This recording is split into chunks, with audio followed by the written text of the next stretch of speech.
በዛሬው ክላሳችን ደግሞ የምናየው ጠሪያቸውም ቆጣሪያቸውም የተለያዩ ክፍሎች ከሆኑ እንዴት ነው የምናወዳድረው? በትላንትናው ክፍለ ጊዜያችን ላይ ስለ ትንሹ የጋራ ብዜት ወይም ደግሞ ትጋብ ተምረናል። ስለዚህ ጠሪያቸውና ቆጣሪያቸው የተለያዩ ክፍሎችን ለማወዳደር ትንሹ የጋራ ብዜትን ወይም ደግሞ ትጋብን ፈልገን ቆጣሪያቸውን ማመሳሰል ነው። ከዛ በኋላ ጠሪያቸውን እናወዳድራለን። ስለዚህ የሁለቱንም ክፍሎች ቆጣሪ ትጋብ ፈልገን የክፍልፋዮቹን ቆጣሪ ማመሳሰል ወይም ተመሳሳይ ወደሆነ አቻ ክፍልፋይ መቀየር ነው። ቆጣሪያቸውን ከተመሳሰለ ጠሪያቸውን ማወዳደር ብቻ በቂ ነው ይላል። አሁን ተመልከቱ። 2/3 3/4። ይሄን ለማወዳደር የ3ንና የ4ን ምን መፈልግ አለብን?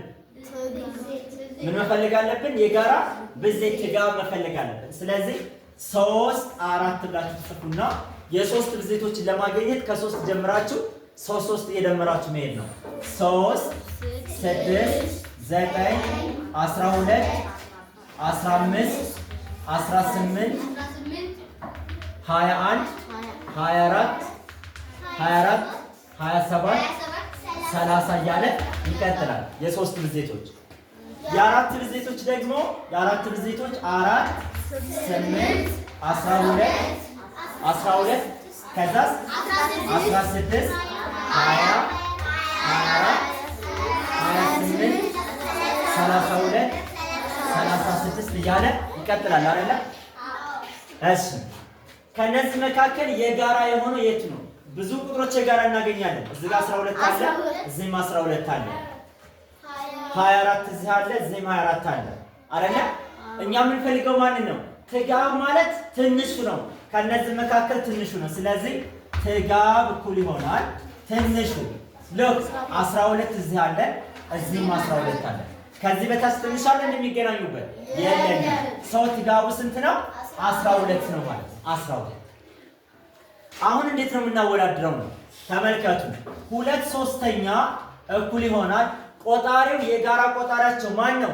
12 ነው። 12 መሆን አለበት። 2/3 እኩል ይሆናል 12። 3ን በስንት ብናባዛው ነው 12 የመጣልን? ተመልከቱ። ቀላሉ መንገድ 3ን እየደመራችሁ ስትሄዱ ስንተኛው ላይ ነው 12 የመጣው? 1 2 3 4 አይደለ? 4 ሰው ጠሪውን ቆጣሪውን በ4 ማባዛት ሲባዛ በ4 ሲባዛ በ4 ተመልከቱ። 3 ሲባዛ በ4 ስንት ነው? 12 2 ሲባዛ በ4 ስንት ነው? 8 ስለዚህ 8 ስንተኛ? 12 ይሄን እንዳትረሱ ያዙ። በመቀጠል 3/4ኛንም ቆጣሪው 12 አድርጉት። ስለዚህ 3/4 እኩል ይሆናል ቆጣሪው ስንት ነው መሆን ያለበት? 12 ብላችሁ ጻፉ ይላል። 4ን በስንት ብናባዛው ነው 12 የሚመጣው? ተመልከቱ እዚህ ጋር በስንት አባዛው ነው? በ1 ሳባዛው 4 ነው ሆነ። በ2 ሳባዛው 8 በ3 ስለዚህ ቀሪውንም ቆጣሪውንም በ3 አባዙ። ሲባዛ በ3 ሲባዛ በ3 3 ሲባዛ በ3 9 4 ሲባዛ በ3 12 ቆጣሪያቸው ተመሳሰለና አልተመሳሰለም? አሁን ማንን ነው የምናወዳድረው? 8 12ኛንና 9 12ኛ 8 12ኛ ዳሽ 9 12ኛ ቆጣሪያቸው ተመሳሳይ ከሆነ ምንድን ነው ያልነው? ጠሪያቸውን ማወዳደር። ጠሪያቸውን ነው የምናወዳድረው። ከ8 እና ከ9 ማን ይበልጣል? 9 አይደለ? ስለዚህ 8 12ኛ ያንሳል ነው የምንለው አይደለ? 8 12ኛ ያንሳል ያንሳልና ይበልጣልን የሚሳሳት ተማሪ አለ? እሺ ግራ እጃችሁ ይሄ እንደዚህ ከሆነ ምንድን ነው? ይሄ ምንድን ነው? ቀኝ እጃችን ለኔ ይሄ ቀኝ እጄ ያንሳል ነው አይደለ? ይሄኛው ሳ ግራ እጄ ይበልጣል። እናንተሳ እንደዚህ ስትዞሩ ደግሞ ይሄ ይበልጣል ይሆናል። ቀኝ እጃችሁ ይበልጣል፣ ግራ እጃችሁ ያንሳል። ግልጽ ነው አይደለ? በዚህ ማስታወስ ትችላላችሁ። እሺ ሌላ ምሳሌ እንጨምር። ይሄ ገብቷችኋል? ግልጽ ነው? እሺ ምሳሌ 2 5 8ኛ እና 7 12ኛ 5 8ኛ እና 7 12ኛ ለማወዳደር የ8 እና የ12ን ትጋብ መፈለግ ነው። ሎክ ተመልከቱ። የ8 እና 12ን ጥጋብ ለመፈለግ 8 12 ብላችሁ ትጽፋላችሁ። የ8 ብዜቶች ለማግኘት 8 እየደመራችሁ መሄድ ከ8 ጀምራችሁ 8 16 24 24 ላይ 8 ስንደምርበት 30 32 40 እያለ ይቀጥላል አይደለ? የ12 ብዜቶች ሂሳብ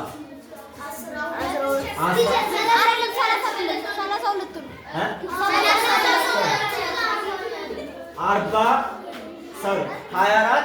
32 40 እያለ ይቀጥላል። የ8 ብዜቶች የ12 ብዜቶች ደግሞ 12 24 36 48 60 እያለ ይቀጥላል። ከነዚህ መካከል ትንሹ የጋራ ብዜት የቱ ነው? ተመልከቱ። እዚህ ጋር 24 አለ፣ እዚህም 24 አለ። ከዚህ በታች የሚገናኙበት አለ እንዴ? የለም። ስለዚህ ትንሹ የጋራ ብዜት ማን ነው? 24 ነው ማለት።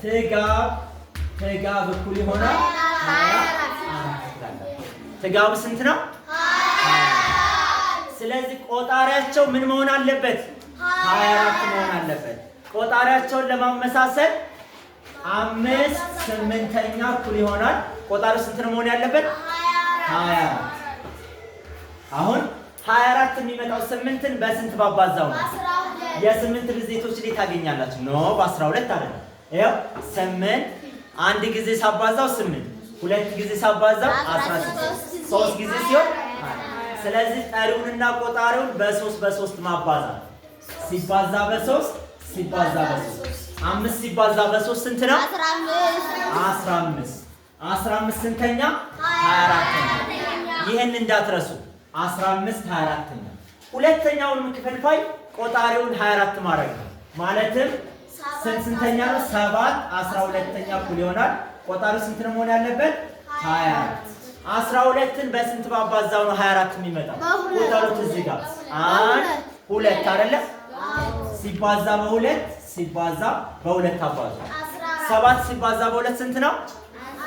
14 14 ስንተኛ? ቆጣሪያቸው ተመሳሰለና ተመሳሰለም? ስለዚህ አሁን የምታወዳድሩት የቱን ነው? 12 24ኛ 15 24ኛ እና 14 24ኛ። ተመልከቱ 15 24ኛ ዳሽ 14 24ኛ። ከ15 24ኛ ቆጣሪያቸው ተመሳሳይ ነው። ከ15 እና ከ14 ማን ይበልጣል? 15 ማን ይበልጣል? 15 24ኛ ይበልጣል 14 24ኛ አይደለ? ይበልጣል ትላለህ። አወዳድሮ የተባለው ይሄ ቁጥር አይደለ? ስለዚህ 5/8ኛ ይበልጣል ከስንት? ከ7 12ኛ። 5/8ኛ ይበልጣል ከ7 12ኛ። ግልጽ ነው? ገብቷችኋል? ያልገባው